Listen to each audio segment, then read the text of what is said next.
దేవుని నామమునకు మహిమ కలుగును గాక. ప్రభునందు ప్రియులరా, మన ప్రభువు రక్షకుడునైన క్రీస్తు యేసు పరిశుద్ధ నామంలో మీ అందరికీ శుభములు, వందనములు తెలియజేసుకుంటున్నాను. 23వ తేదీ ఆగస్టు మాసము 2024 సంవత్సరం. ఈరోజు దేవుడు నిన్ను ప్రేమించి నీకిస్తున్న వాగ్దానము, వారిని బలమైన జనముగా చేసేదను. మీకా గ్రంథము 4వ అధ్యాయము 7వ వచనం. చాలా అద్భుతమైన వాక్యం కదా. వారిని బలమైన జనముగా చేసేదను. పూర్తి వచనము మనము ధ్యానం చేసుకుంటే, కుంటి వారిని శేషముగా, దూరమునకు వెళ్ళగొట్టబడిన వారిని బలమైన జనముగా నేను చేసేదను. యెహోవా సియోను కొండయందు ఇప్పటి నుండి శాశ్వత కాలం వరకు వారికి రాజుగా ఉండును. ఇది వాగ్దానం. ఇంగ్లీష్లో కూడా చదువుకొని ఈరోజు మనము నేర్చుకోబోతున్న అద్భుతమైన వాక్యానికి టైటిల్ పెట్టుకుందాం. New International Version. Micah chapter 4 verses 7. I will make the lame by remnant. అంటే కుంటివారిని నేను శేషంగా చేస్తాను. Those driven away a strong nation. అంటే ఎవరైతే ఆ బలమైన జనమును ఆ విధముగా, చూసారా ఎంత గొప్ప వాక్యము. The Lord will rule over them in Mount Zion from that day and forever. ప్రభువే వారిని పరిపాలించువాడుగా నాటి నుంచి నిరంతరము ఉండును. ఇది వాగ్దానము. మనము గమనిస్తే ఈ మీకా గ్రంథము చెరపట్టబడిన తర్వాత వారిని ఏ విధముగా దేవుడు వాగ్దానం చేస్తున్నాడో ఇవి మనం చూడగలుగుతాం. యెషయా గ్రంథంలో కూడా ఇటువంటి వాగ్దానాలు ఉన్నట్లు మనము చూడగలుగుతాం.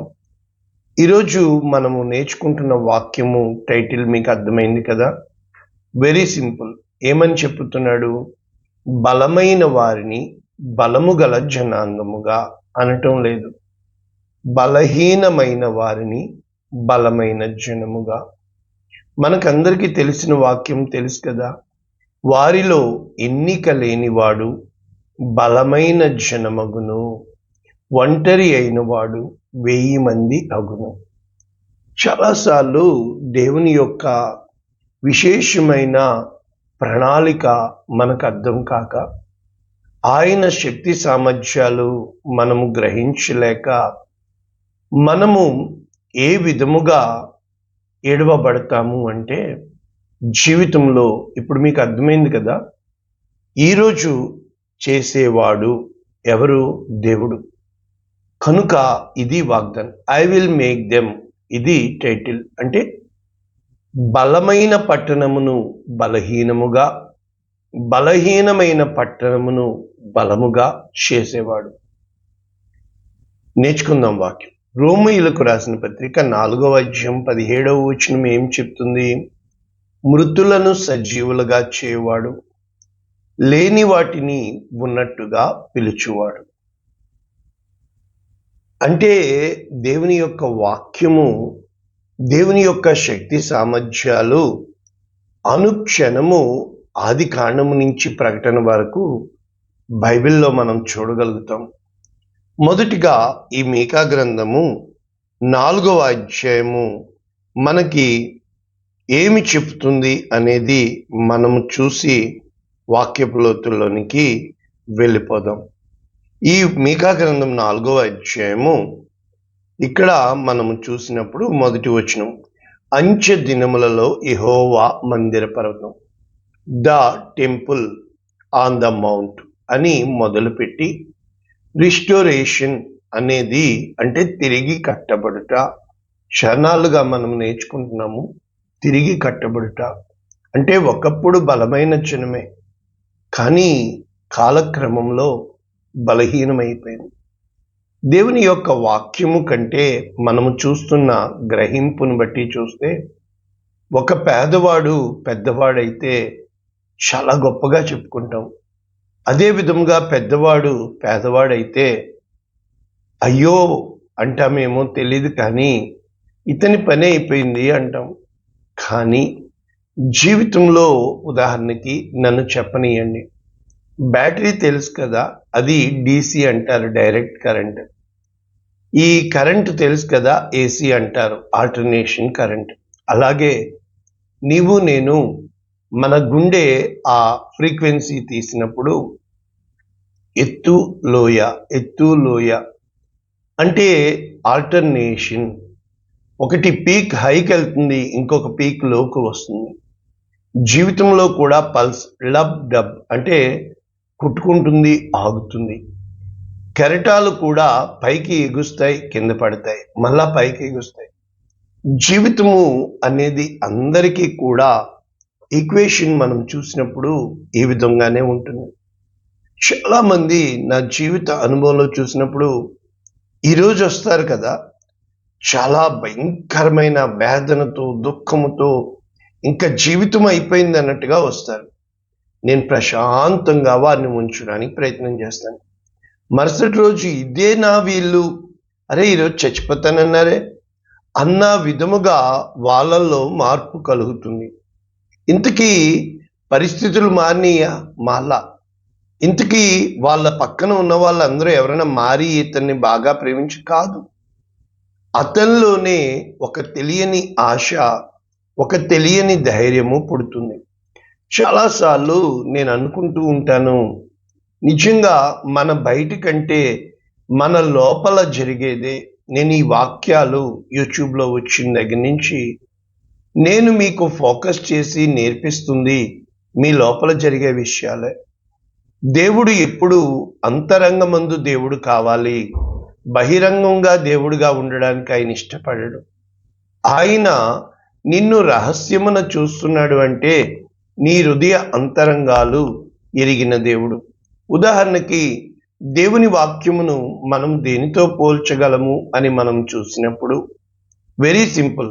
దేవుని వాక్యము అగ్ని వంటిది కాదా? దేవుని వాక్యము బండను బద్దలు కొట్టు సుత్తి వంటిది కాదా? దేవుని వాక్యము అద్దము వంటిది కాదా? నీ నిజ రూపాన్ని చూపించుదా? దేవుని వాక్యము వెలుగు వంటిది కాదా? దేవుని వాక్యము దీపం వంటిది కాదా? నీ వాక్యము నా పాదములకు దీపము, నా త్రోవకు వెలుగునై ఉన్నది. దేవుని వాక్యము ఖడ్గము కంటి కాదా? దేవుని వాక్యము సజీవమైనదై రెండంచులు కలిగిన ఎటువంటి ఖడ్గము కంటే వాడి కలిగి ప్రాణాత్మ దేహము కీళ్లను మూలుగును. మనకి తెలుసు కదా. మరి దేవుని వాక్యము ఇంత గొప్ప వాక్యమై ఉన్నప్పుడు ఆయన నీ హృదయ అంతరంగాలను ఎరిగిన దేవుడు.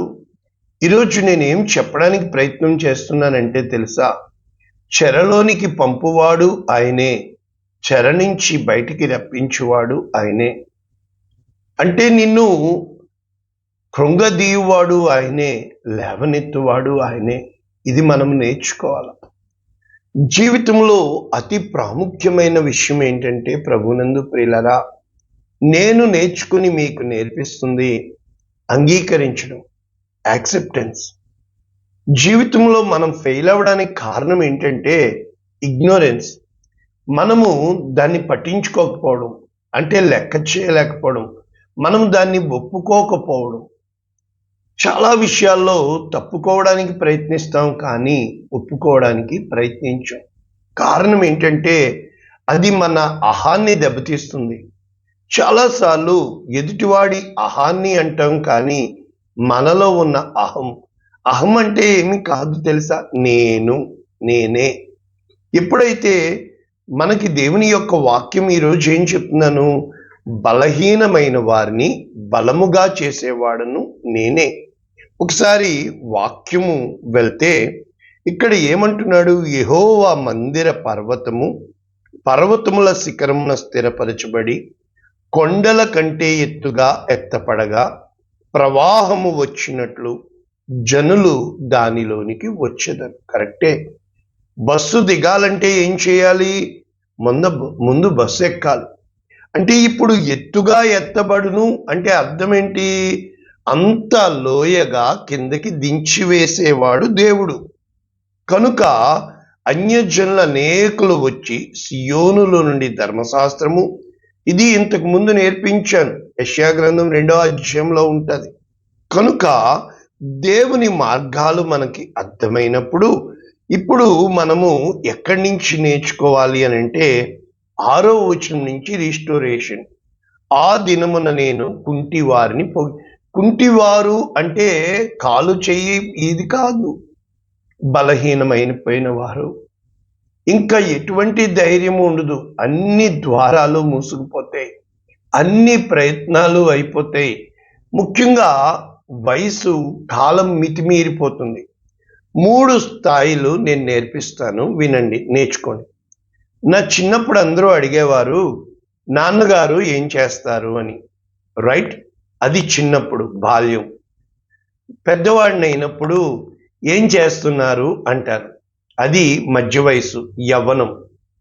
అయితే ఇప్పుడు నేను బాగా పెద్దవాడిని అయ్యాను, ఇప్పుడు నన్ను ఏమడుగుతున్నారు తెలుసా? పిల్లలు ఏం చేస్తున్నారు. ఎవరు నువ్వేం చేస్తున్నావు అని అడగరు, పిల్లలు ఏం చేస్తున్నారు.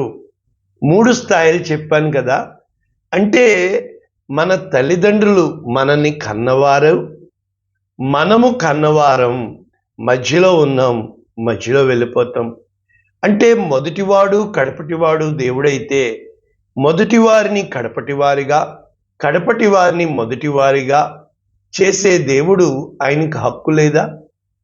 అంటే దేవుడు చేసిన దానిని మనము అంగీకరించడం, వెళ్ళగొట్టబడిన వారిని, బాధించబడిన వారిని సమకూర్చుదును అని చెబుతూ ఇప్పుడు చెప్తున్నాడు, కుంటి వారిని శేషంగా. కనుక ఇక్కడి నుంచి ఏమని చెప్తున్నాడు అని అంటే, నీవెందుకు కేకలు వేయుచున్నావు? నీకు రాజు లేకపోవట చేతనే కదా, నీ ఆలోచనకర్తలు నశించిపోవట చేతనే కదా. ఏమని చెప్పమంటారు? లేబర్ పెయిన్స్, ప్రసూతి స్త్రీకి వచ్చిన వేదనలు నీకు వచ్చినవా? సియోను కుమారి, ప్రసూతి స్త్రీ వలె నీవు వేదన పడివి ప్రసవించు, నీవు పట్టణము విడిచి బయట వాసించు. నాకుంది ఈ అనుభవం. అంటే నీవు ఉన్న స్థలము నుంచి నిన్ను వెళ్ళగొట్టేవాడు దేవుడే. మనము ప్రజల్ని ఏం చేస్తామంటే టార్గెట్ చేస్తాం. నేను చాలా మంది దగ్గర ప్రయత్నం చేసి ఫెయిల్ అయిపోయాను, బూడిదలో పోసిన పన్నీర్ అయిపోయింది. ఒక్క మాట చెప్పిన, దేవుని చేతిలో మనము ఎప్పుడైతే ఇమిడిపోతామో, when we accept the will of God in our lives, దేవుని చిత్తములో మన జీవితాలు కట్టుకోవడానికి ఎప్పుడైతే అంగీకరిస్తామో, చాలా మంది తడబడతారు కదా. దేవుని చిత్తం అంటే ఏంటి? ఒక మాట నేను చెప్తాను. ఇక్కడ నీవు బబులోను వరకు వెలుదువు, నీవు అక్కడే రక్షణ పొందెదవు, నీకు ఖచ్చితముగా ఆశ ఉన్నది అని చెప్పుతూ దేవుడు ఎలా తల ఎత్తుతాడో చెప్తున్నాడు. అయితే మీకా 7:18 కొన్ని వచనాలు చూసి నేర్పిస్తాను. తన స్వాస్యంలో ఆయనదే, మనం ఆయన వారము, ఎన్నోసార్లు చెప్పాను కదా. శేషించిన వారి, గుర్తుపెట్టుకోండి, కొంతమంది విడిచిపెడతారు. వాక్యానుసారంగా నా జీవితం వెళ్తుందా, దేవుని సాక్ష్యానుసారంగా నా మాటలు ఉంటున్నాయా, నిజంగా నా జీవితాన్ని ఆయన పుటము వేస్తున్నాడా అనేది మనము గమనించుకుంటూ ఉండాలి. ప్రజల మెప్పులు కోరుకోకూడదు. చాలా మంది వస్తారు, నేను వాళ్ళని కంఫర్ట్ చేయడానికి ప్రయత్నిస్తే వాళ్ళు నా పర్సనల్స్ అడగడానికి ట్రై చేస్తారు. ఇప్పుడు అది అవసరమా అంటాను. వాళ్ళకి అహం దెబ్బతింటుంది. ఎందుకని? నిజమే కదా, నువ్వు వచ్చావు, నేను నిన్ను ఆదరిస్తున్నాను, అంతవరకే కదా. ఆలోచించండి, చర్చిలకు వస్తున్నాం, పాస్టర్ ఎవరు వాళ్ళు అంటే, నీవు వచ్చింది నీ కష్టం కోసం వచ్చావు, నీ సమస్య కోసం వచ్చావు. ఇంత ప్రేమ చూపించాను, నన్ను చూడ్డానికి వస్తారు. కానీ వీళ్ళు వచ్చిన మరుక్షణము, నిజంగా తెలుసా, సేవకునిలోంచి దేవుడు నాతో మాట్లాడుతున్నాడా, సేవకునిలో నేను దేవుణ్ణి చూడగలుగుతున్నానా, నిజంగా ఈ సేవకుణ్ణి దేవుడు నా కోసం నియమించాడా అన్నది చూడరు. ఎంతమంది ఉన్నారు, ఈయనకి ఎంత కానుకొస్తుంది, ఈయన ఎవరు, ఈయన కుటుంబం నిజంగా ఎంత బాధ అనిపిస్తుంది అంటే, ఇక్కడ అంటే మనకి ఏది కావాలి అనే కంటే మనకి కావలసిన దాన్ని చూసారా. అంటే ఆలోచించండి, ఎన్నోసార్లు జీవితంలో దెబ్బతినడానికి కారణం ఏంటంటే, నిజంగా ఇందాక చెప్పాను కదా, ఒకటి అంగీకరించడము, 2 ఉన్నదాన్ని ఉన్నట్లు ప్రేమించడము, 3 దేవుడు ఉన్నాడు అని నమ్మి ఆయన న్యాయాధిపతి. అది ఇక్కడ ఉంది. ఏమనుంది? వారు చేసిన అతిక్రమముల విషయమై వారిని క్షమించు దేవుడవైన నీతో సముడైన దేవుడున్నాడా? ఆయన కనికరము చూపుటయందు సంతోషించువాడు కనుక నిరంతరము కోపముంచుడు. బైబిల్ అంతా ఇదే చెప్తుంది. నిన్నటి దినమున నేను ఆలోచన చేస్తూ ప్రార్థన చేస్తూ, ప్రభువా, మరి నువ్వు చెప్పావు కదా, ఈ పండు తిన్న వెంటనే చనిపోతాడు ఆదామని. ఆదికాండము 2వ అధ్యాయము 8వ వచనంలోకి ఒకసారి వెళ్దాం. 7వ వచనం నుంచి నేను చదువుతున్నాను. దేవుడైన యెహోవా నేల మంటితో నరుని నిర్మించి వాని నాసికారంధ్రములలో జీవవాయువును ఊదగా నరుడు జీవాత్మ ఆయను. రైట్, ఇక్కడ దేవుడు మనిషిని చేశాడు. Right, first stage. ఇప్పుడు సెకండ్ స్టేజ్ ఏంటి? దేవుడైన యెహోవా తూర్పున ఏదెనులో ఒక తోట వేసి తాను నిర్మించిన నరుని దానిలో ఉంచెను. అంటే ఇక్కడ చేసెను, ఇక్కడ ఉంచెను. రెండవ స్టేజ్ అంటే దేవుడు మనందరినీ ఆయన చిత్తంలో చేసినప్పటికీ మనల్ని ఎక్కడ ఉంచుతాడు? ఉదాహరణకి నా కోసం, నేను కాకినాడ, మా అమ్మ నాన్న సత్యానందం వేరే అక్కడ ఉంచాడు. రైట్, అంటే దేవుడు మనల్ని ఉంచిన ప్రతి స్థితిలో చేసిన ప్రతి కార్యము, ఎగ్జాంపుల్కి నేను కువైట్లో ఉన్నాను, కానీ నా 3 బిడ్డలు కువైట్లో పుట్టినప్పటికీ నేను ఇండియన్ కనుక నా బిడ్డలు ఈరోజు ఇండియాలో చదువుకుంటున్నారు. అంటే మనము ఏ విధముగా అంగీకరించాలి అంటే, ఏ అమెరికాలోనో ఏ ఇంకో చోట దేవుడు మనల్ని పెట్టొచ్చు. దేవుడు మనల్ని ఎక్కడ ఉంచడానికి ఇష్టపడుతున్నాడు. రైట్, ఇప్పుడు ఇక్కడ ఏ పాఠం నేర్చుకుంటున్నాం? 1 దేవుడు చేశాడు, 2 దేవుడు ఉంచాడు, 3వది ఏ పని అప్పచెప్పాడు అని అంటే మనము ఇక్కడ చూడ్డానికి 15వ వచనము, యెహోవా నరుని తీసుకుని ఏదేను తోటను సేద్యపరచుటకు కాచుటకు ఉంచెను. ఇప్పుడు జాబ్ అసైన్డ్ ఏంటంట? కేవలము ద టేక్ కేర్ ఆఫ్ ఏదెన్. ఇప్పుడు ఈ ఈడెన్ గార్డెన్ని దేవుడు చూడమని బాధ్యత అప్పగించాడు. ఈ 3 ఇంపార్టెంట్ మన జీవితంలో. అక్కడ ఆజ్ఞ ఏమిచ్చాడు? పండు తినద్దు. ఇప్పుడు టాపిక్లోకి వచ్చాం కదా. రైట్, తిను దినమున నిశ్చయముగా చనిపోయేదవు.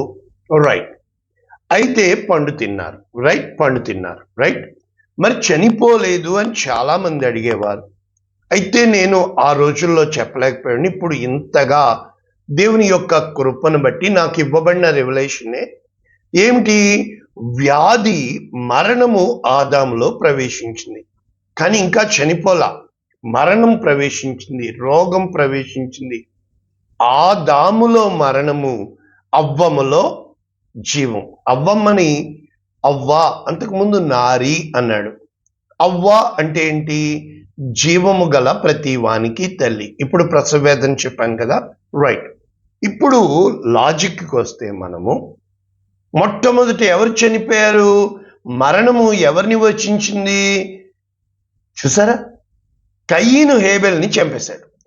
మరణం అంటే తెలియదు, కానీ వీరిద్దరిలోంచి అంటే మనము ఎటువైపు చూస్తున్నాం? ఆదాం చనిపోవాలి, కానీ ఆదాం చనిపోలేదు, హేబెల్ చనిపోయాడు. చూసారు, అంటే ఇద్దరు కుమారుల్లో పాపం పాపాన్ని చంపేసింది. కయీను మరి పాపాత్ముడని, హేబెలు నీతిమంతుడని బైబిల్ చెప్తుందిగా. మరి మొట్టమొదటి మరణము ఎవరిది?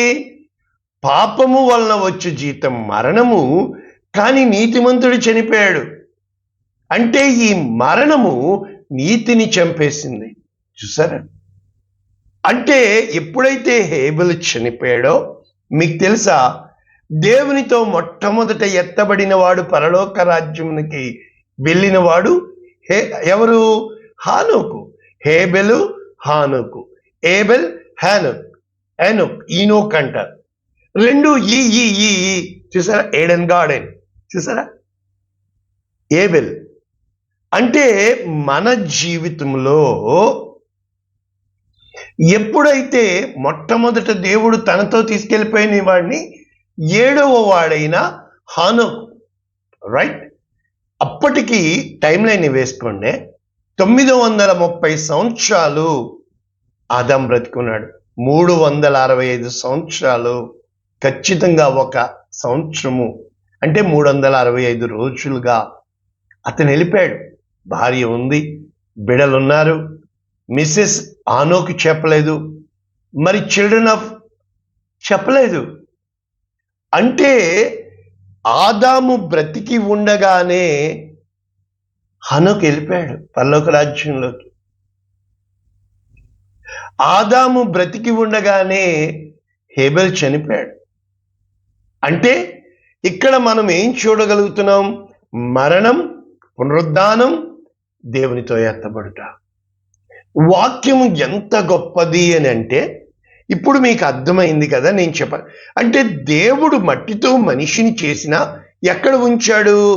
అది దేవుని చిత్తం.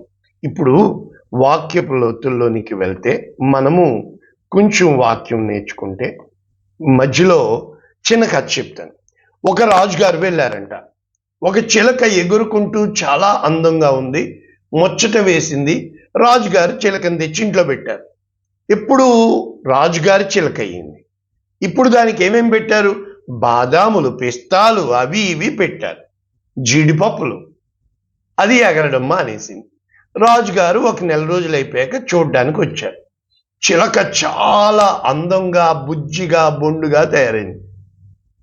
చిలక ఎగురు అంటే ఇంకెక్కడ ఎగురుతుంది? చిలక ఎగరటంలా.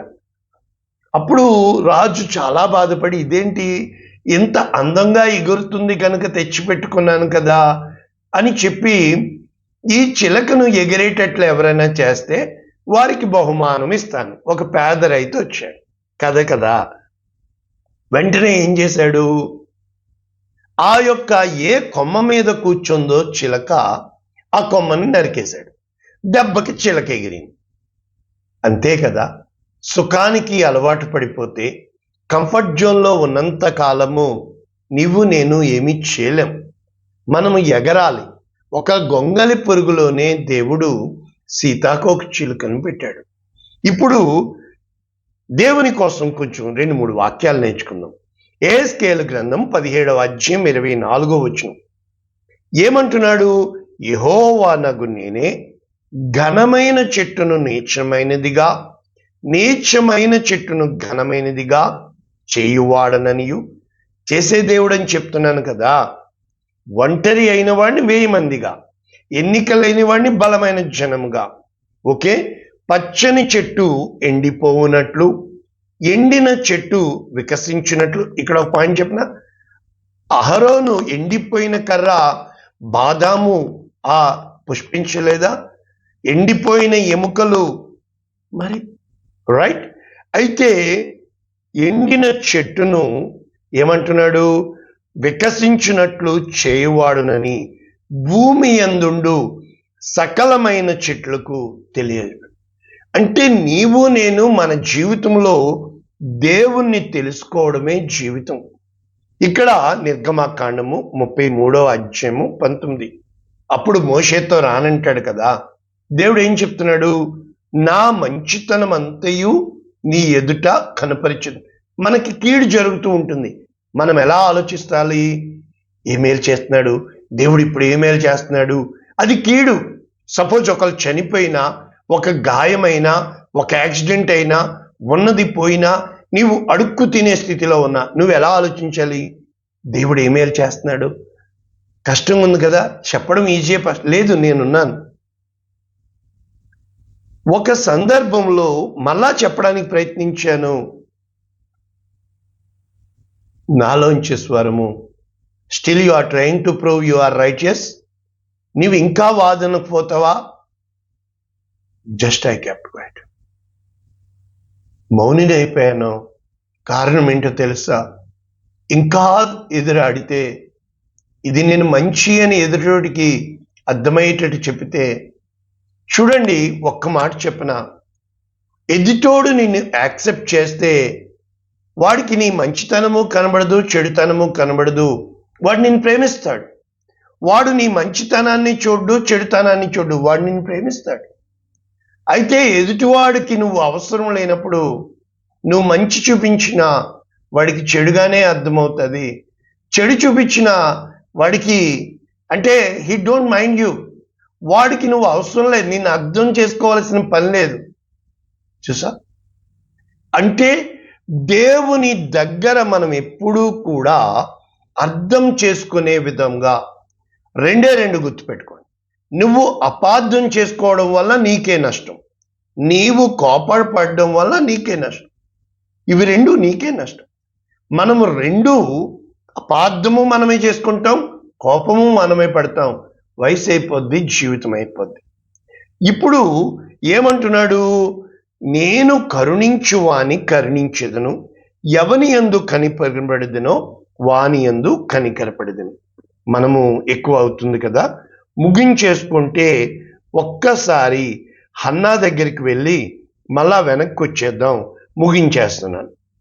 సమూయేలు మొదటి గ్రంథము 2వ అధ్యాయము. హన్నా ఏం చెప్తుంది? ఇవే మాటలు యేసుప్రభు తల్లి మరియ కూడా చెప్పింది. యెహోవా అనంత జ్ఞానియగు దేవుడు, ఆయనే క్రియలను పరీక్షించువాడు, గర్వముగా మాటలాడకుడి అని చెప్పుతూ ప్రఖ్యాతి నొందిన విలుకాండ్రు ఓడిపోతారు. బలము అంటే తొట్టిల్లిపోయిన వారు, బలహీనులు బలము ధరించుకుంటారు. తృప్తిగా భుజించిన వారు కూలికిపోతారు. అంటే గొప్పవాళ్ళు పేదలైపోతారు. ఆకలి కొనిన వారు పేదవాళ్ళు ధనవంతులవుతారు. గొడ్రాలు 7 పిల్లల్ని కంటుంది, అనేకమైన పిల్లలు కనింది, కృషించిపోతుంది. పెనిన్నా ఎంతో మందిని కనింది, కృషించిపోయింది. హన్నా ఒక్కడిని కనింది, అది కూడా చాలా గొడ్రాలు, ఎంతగా అందుకు పాడుతుంది. అంటే జనులను సజీవులుగా మృతులుగా చేయవాడు యెహోవా, పాతాళమునకు పంపుచు అందులో నుండి రప్పించువాడు యెహోవా. వెంటనే ఏమంటారు తెలుసా? లాజిక్. దేవుడు జ్ఞానం ఇచ్చాడు, దేవుడు నిర్ణయం చేయమన్నాడు, నువ్వు చేస్తుందేంటి? నిజంగా ఒక్క మాట చెప్పనా? రోగం నన్ను అడిగి వచ్చిందా?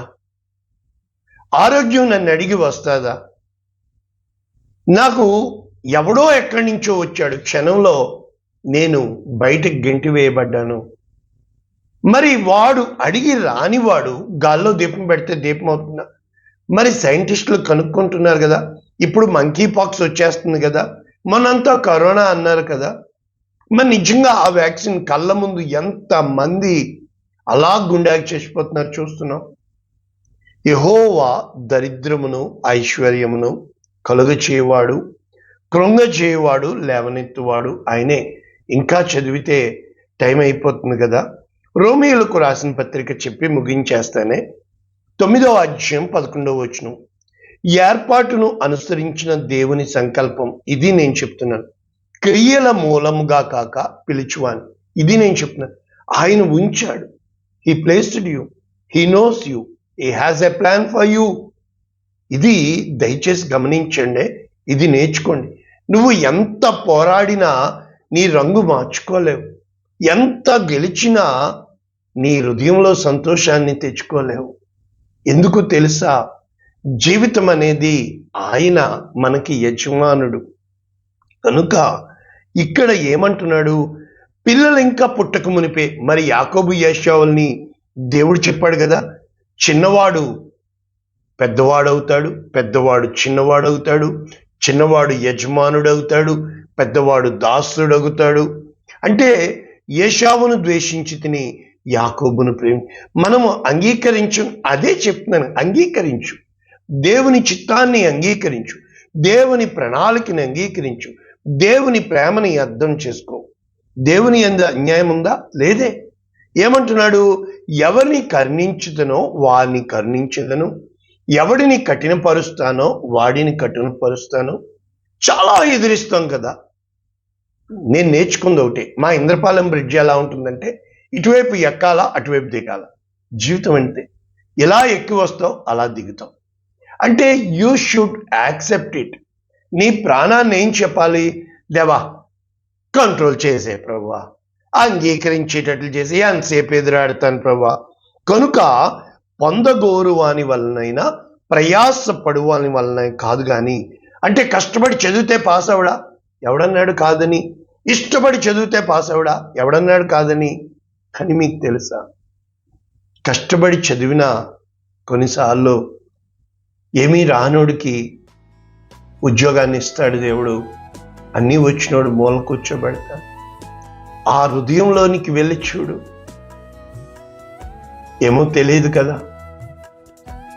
అయితే ఫరో కోసం చెప్తున్నాడు, ఎవని కనికరింపగోరుదునో వాని కనికరించదును అని. కనుక ఎవని మీద ఆయన చిత్తమును ఎదిరించగలమా? ఇది చెప్పి ముగిస్తానే. నేరం మోపనేలా అని చెప్పుతూ, ఓ మనుష్యుడా, దేవునికి ఎదురు చెప్పుటకు నీవెవడవు? నన్నెందుకు ఇలాగు చేసితవని రూపించిన వానితో చెప్పునా? ఒక ముద్దలో నుండియే ఒక ఘటము ఘనతకు, ఒకటి ఘనహీనతకు చేటకు మంటి మీద కుమ్మరవానికి అధికారము లేదా? కాబట్టి ప్రభువునందు ప్రియులరా, దేవుడు మంచివాడు, దేవుడు మేలు చేస్తాడు. నీ స్థితిని బట్టి కాదు, నీ పరిస్థితిని బట్టి కాదు, దేవుణ్ణి దేవునిగా స్తుతించు. ఇది నేను నేర్పించాలనుకున్నాను. బలహీనమైన వాన్ని బలముగా చేసేవాడు దేవుడే, బలవంతులను బలహీనముగా చేసేవాడు దేవుడే. పరిశుద్ధుడా, ప్రేమ కలిగిన తండ్రి, విత్తబడిన వాక్యమును వీరి హృదయంలో ఫలింపచేయమని నీ గురించి నేను చెప్పాను. కనుక వీరు అర్థం చేసుకొని, గ్రహించి, అంగీకరించి, ప్రార్థించి నీ దయలో, నీ కృపలో, నీ చిత్తం కోసం ఇమిడిపోయేవారుగా చేయమని యేసు నామమున దీవిస్తున్నాము తండ్రి. ఆమేన్. God bless you all. దేవుడు మిమ్మల్ని దీవించునుగాక. ఆమేన్.